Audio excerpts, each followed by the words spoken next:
Coca-Cola. Kalimu Coca-Cola. Coca-Cola. Nama video hii kamuka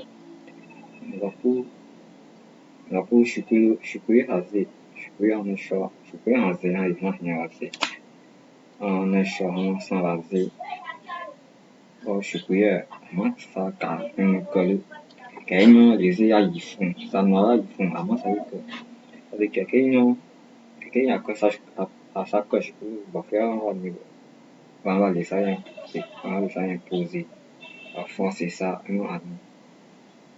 a coloniser ça, ça va coloniser ça, pour les esclavagiser, forcer ça en bas, système éducatif à ça y est là. Les quelqu'un à coche que ils ont bébé va cher, vraiment vraiment on a pas de sa histoire, on parle histoire, colonisation, esclavage, Première Guerre mondiale, Deuxième Guerre mondiale, bah c'est job on a pas de job, yo o shimina o nyina to kere mu tempo fane quelqu'un a coche que ele quer bon que ça système éducatif et kako akin ani sakene africain qui ba fa nu boss ou quelqu'un de li kwa le supposé aba donc il y a mani un comme une vidéo une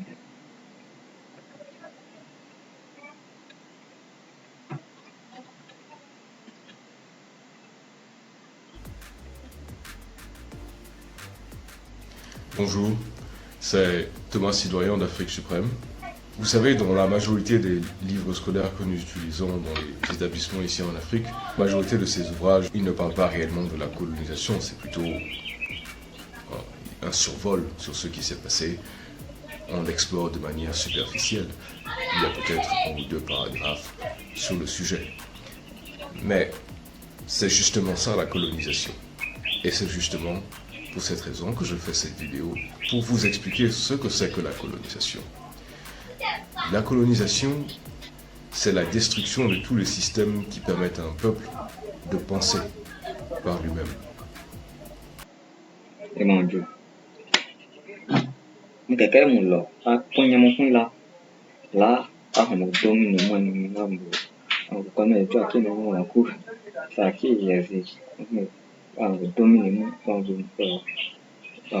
mon de démarrer pas mon les kayima voilà pas les les kayima voilà ok voilà colonisation a quelqu'un mon là non tout ele nama a ponya ba nyamu on ba yi aku ban forme hoanyo ban domine bu ban kwamu ban forme moi là quelqu'un va job les quan qui est venir va job les quan qui est on savait nous ba les quelqu'un ba ko ba lo ba fu mon là đâu có fa kan ko douane mo o ba bien o ba le o ba non bu job quelqu'un que ça quand on douane et mais comment quelqu'un va me dire ça et bien ça à moi ça vient marcher à moi ça y marcher quand on a bien ça parce que va les lignes il y a pas ça vraiment à les qui quoi c'est connu mais quoi le job moi quoi moi la pour la qui ça fait les bananes encore il y a une vidéo. C'est-à-dire que l'un des buts de la colonisation est de détruire tout ce qui existe qui puisse permettre à une population de penser par elle-même. Par exemple, la culture d'une population doit être détruite. Pourquoi? Parce que la culture permet à cette population de penser d'une certaine manière, de voir le monde d'une certaine manière, d'avoir une vision de l'univers d'une certaine manière, de se projeter d'une certaine manière. Cela veut dire que cette population pense par elle-même. L'un des buts de la colonisation sera de détruire ce système qui permet à cette population de penser par elle-même. Donc la culture d'une population sera forcément détruite. Une autre manière de détruire ces systèmes de pensée, c'est de détruire l'écriture. C'est pour cette raison que pendant la colonisation, on nous dit que l'Afrique n'a jamais écrite. Mais c'est normal parce que le but de la colonisation est de détruire ces systèmes de pensée. L'écriture, les écritures que nous retrouvons en Afrique aujourd'hui, qui existaient avant la période coloniale, sont des écritures qui ont été détruites. Il est normal pendant la colonisation de tuer les individus qui savent lire et écrire dans ces écritures. Il est normal pendant la colonisation de forcer les populations à adopter une autre. Siang saja anu ya lokalele.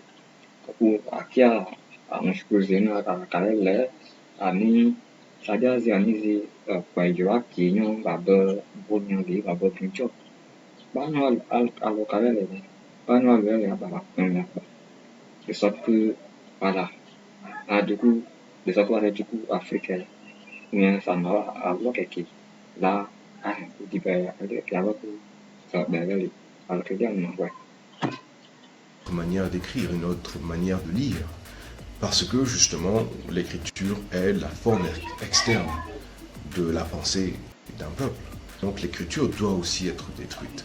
C'est ça le but de la colonisation. La colonisation, c'est la destruction de tous les systèmes qui permettent à un peuple de penser par lui-même. C'est donc le succès de la colonisation qui fera que lorsque nous ouvrons nos ouvrages scolaires ici en Afrique, et que nous voulons lire un peu plus en détail ce qui s'est passé sur la colonisation, et on ne lit qu'un ou deux paragraphes. Si nous ouvrons ces ouvrages scolaires et nous pouvons lire des dizaines, voire des vingtaines de paragraphes sur la colonisation, mais à ce moment-là, nous serions à même de penser par nous-mêmes sur ce qui s'est passé. Mais ce n'est pas le but. Le but est de détruire tous les systèmes qui permettent à un peuple de penser par lui-même. Donc, la finalité de la colonisation sera de connecter ce peuple dont les systèmes de pensée individuels et collectifs ont été détruits à une autre forme de pensée. C'est-à-dire que ce peuple va dépendre de la philosophie du colonisateur, parce que la pensée de ce peuple sera connectée à la pensée philosophique du colonisateur. Ce peuple sera également connecté à la vision du colonisateur, à l'histoire du colonisateur, à son système politique, au système économique du colonisateur, au système social du colonisateur, au système éducatif du colonisateur, même au système de santé du colonisateur, sans oublier le système religieux du colonisateur. Tous ces systèmes que le colonisateur a chez lui sont les systèmes qui seront adoptés par ces peuples, dont les systèmes de pensée individuelle et collective ont été détruits. Et c'est pour cette raison qu'aujourd'hui, il y a des Africains qui ne savent même pas que leur manière de penser ne vient pas de l'Afrique. On pratique des fêtes qui n'ont pas d'origine en Afrique, comme la Saint-Valentin ou la Noël. Mais aujourd'hui, il y a des adultes comme des enfants qui pensent que la Saint-Valentin et la Noël ont toujours existé en Afrique. Ils ne peuvent pas s'imaginer une époque où ces deux fêtes ne faisaient pas partie de l'Afrique. Voici où nous en sommes. Ils ne savent pas qu'eux-mêmes ne sont plus africains. Ils ne savent pas qu'ils sont européens. Ils ont la certitude qu'ils sont africains. C'est un peu comme si ils sont des espions qui ne savent pas qu'ils sont des espions. Apparemment, beaucoup de gens aujourd'hui pensent que pour être africain, il faut juste être né en Afrique. Il faut avoir la peau noire et les cheveux crépus. Si la carapace est noire, mais l'intérieur est blanc, mais on n'a pas affaire à des Africains. Être africain veut dire qu'il faut aussi le penser. Il faut avoir une vision africaine. Il faut pouvoir le démontrer de manière culturelle. Il faut aussi pouvoir le promouvoir, le mettre en valeur et le transmettre. Et c'est ce que j'appelle le succès du système colonial en Afrique. Je suis Citoyen Thomas. Je vous remercie de m'avoir écouté et à la prochaine. Voilà, on t'aime, hier, on a qui est bien, qui est bien là, et moi.